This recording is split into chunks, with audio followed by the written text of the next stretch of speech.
We are live on Sportsnet 590 The Fan, Sportsnet 960 in Calgary, Sportsnet 650 in Vancouver, and Sportsnet Plus. Nick Kiprios, Justin Bourne, Sammy McKee, Austin Mackey in, and Jake the Snake Schultz getting you ready for the fastest hour in hockey. It's the Real Kipper and Bourne show. This show, Real Kipper and Bourne, brought to you by Bet365. Game day for our show. Stanley Cup Final resumes in Sunrise. Florida Panthers, Edmonton Oilers, both looking for a 2-1 lead. Pivotal Game 3, if I do say so myself. In a few minutes also, Chris Pronger will be joining us. Hall of Famer, Stanley Cup champion, Olympic gold medalist, yada, yada, yada. Yeah, I mean, what an incredible game Friday night. I got to tell you guys, this is as good as hockey. I know we complained about how long it's taken for them to get to play the games and the gaps are too big and whatever else. We got the right teams in the final. It's great. And it did not sneak up on us. They were just two freight trains heading towards each other. There's no doubt that over the course of many, many years now, we've made the argument that the best hockey's in the first round, and it kind of just dies down towards a Stanley Cup final. But regardless of what the regular season standings told us, these two are the two best teams in the Stanley Cup final, and no questions asked. There's no what if here, what if there, Vegas, Colorado, Winnipeg. No. Two best teams, deservedly so. Yeah. In it. And you know what else I think helps is that Oilers have played some short series, right? They not really beat themselves up along the way. And Florida, too. Florida played Carolina, too, a fairly short series. First round was a short series. What was the second one again? But anyway, they've had short series. So I think you've got a fresher version of the best teams. Two conference finals. I'm sure the bean counters weren't too happy about this, either at the league head office or the Players Association or whatever. But 5 games. 5 games for each club in the conference final gave them plenty of time to get ready again to go head-to-head. And now you got the juice, so the Connor McDavid play he makes on the power play to Draisaitl on the back door. With the toe drag and the shift and the... Yeah. I've heard individual strap. stories from people about what they did or saw. I called my kid, was up in his room reading before bed, and I called him downstairs to come watch it. My buddy said he called his wife downstairs to come watch it. It just was such a perfect embodiment of all the things this guy can do. Yeah. The edge work and the vision and the puck and the hands. Lord. Oh, that's gross, dude. He has Rushes at home. He's done that probably 100,000 times since he's 7 years old. That. But shouldn't do it in the Stanley Cup final. When you do, but he can and he should. Yeah. Right? He should. He did. No, I know. It's just aren't the other teams supposed to be better at it by now? When you watch, when you go to your respective rink and you actually find a skills coach and a player and players, they now practice that sort of stuff. Yeah. They do. They're the things that they're doing now to train and to get prepared with the stick handling is just stuff we would have said, well, that's never going to happen in a game. So why am I wasting my time on it? The thing with but they McDavid, do it now. Yeah, but a lot of these guys, if you took a bunch of kids, a bunch of 12-year-old AAA kids and said, okay, you're going to make this cut, you're going to pull it back, they can do it. They can do it. But the ability to set people up at the speed of the game and put them in those spots and still see what's happening as you're doing it. That's why he's the best in the world. That's why he's the best. That's why he's the best to ever step foot on the ice. He is. He is. I mean, you can say more accomplished. And I sent out a tweet saying he's the greatest hockey player ever, and everyone's like, oh, Lemieux. They're all more accomplished. Yeah. They're all unbelievable hockey players. Yeah. But nobody that has ever stepped on the ice has looked like he has looked. And maybe we'll say that about every generation's best player going forward. Did we ever say that about Sid? No, probably not. Do we ever say that about Ovi? Do we ever say that about, I don't know. Connor's the best player to ever. Ovi scoring goals, yes. Right? Yeah. Yeah, he shoots it in the best. Yeah, he shoots it in the best. Shooting it in the net, he's the best ever. Yes. But no question. I mean, that there are very few, like you mentioned, call somebody into the room moments. Yeah.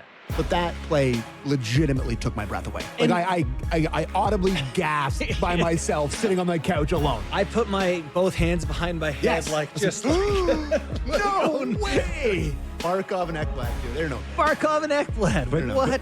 But he knows that, like, all of that, all those accolades of being like the best and whatever the best means to you doesn't mean anything if it doesn't come with a championship. And guess what? I don't know if you know this or you not, win. but Florida Panthers won that hockey game. So, Right. Right. Yeah. And one more thing on that before we get to the actual and a game. 37-year-old guy who's 5'10" was probably the best player on the ice in that game, other than The McDavid. last thing on the McDavid thing is he's always skating, even in the offensive zone. And earlier on that same shift, he's trying to attack in and get in Yeah. and do something like that, but it's not there, so he bails on it, kicks it out. But it's the skating, it's the attacking that, to me, allows you to set people up. And here's what Sammy's talking about.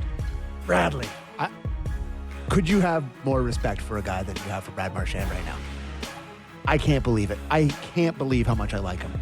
He's scoring goals against the Canadian team, playing for the Panthers. That's because you do have blue and white rose colored glasses. No. He's got future Leafitis. Once the Leafs are out of your equation, You're gonna hate him again. now you're valuing what he's really done all along for the Boston Bruins too. But I think it's just more about growing up and kind of realizing how incredible a career he's had.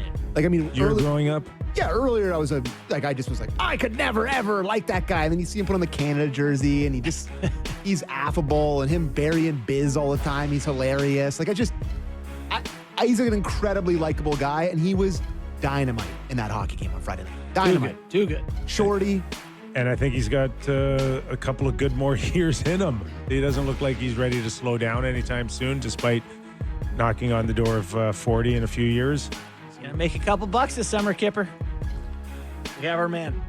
All right, let's welcome him in. Chris Pronger, Hockey Hall of Famer, two-time gold medalist, and of course Stanley Cup champion. Prongs, man, you've been on the circuit. We're like Sammy's last 3 weeks, man. It's like, find prongs. We need prongs bad here.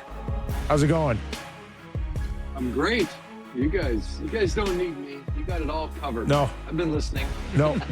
So, no real surprise for you how good the hockey's been. And am I fair to say that these teams are so good, they're so close that either one of them could be easily up 2-0 or easily down 2-0? Yeah, no, absolutely. I think the one thing about the two games that I wouldn't like if I'm Edmonton is the fact that they've had to come back in both. As we saw, I think Florida was 31-0 when leading after two, which is a pretty good stat.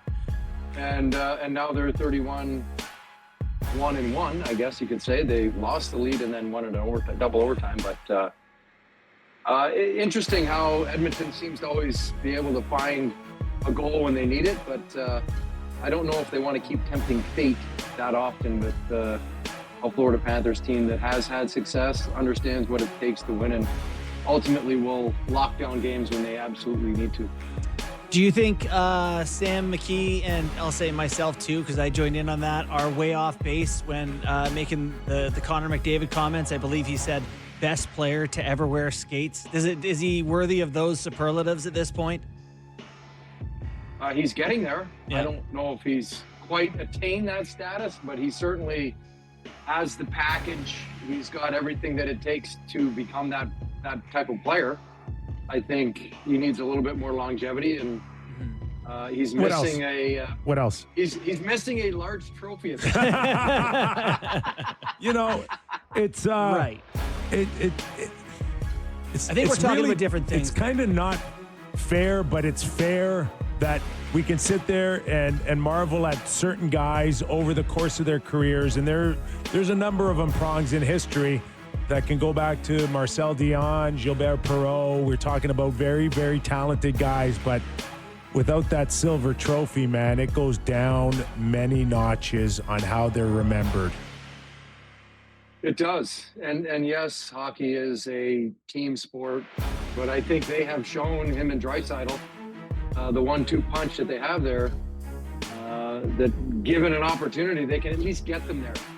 The issue is they need that surrounding cast to then chip in, which they did in the first 3 rounds, and now have not. Losing Hyman hurts in the goal front.